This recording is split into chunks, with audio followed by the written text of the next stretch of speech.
Okay. دیکھیں ابھی P T I کا چیئرمین گرفتار ہوا ہے اور بہت برے حالات میں ہے جو کہ ہم سن رہے ہیں.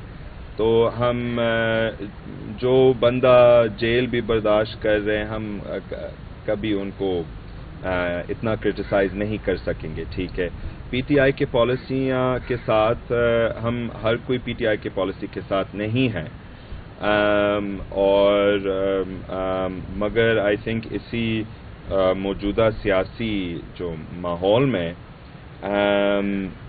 دیکھتے ہیں کہ آگے جا کے پی ٹی آئی کیا کرتے, کیسے آگے جائیں گے. ابھی انہوں نے تحفظ آئین والا کمیٹی سازی کی اور ہم وی اگری ود دیٹ, ہم قبول ہے اس پہ, کیونکہ ہم بھی آئین کو بچانا چاہتے ہیں, ہم پورے ملک کو بچانا چاہتے ہیں, وہ بھی پورے ملک کو بچانا چاہتے ہیں. تو اس بات پر ہم راضی ہیں. اور سوری, ایک اور آپ نے پیپلز پارٹی کا مستقبل,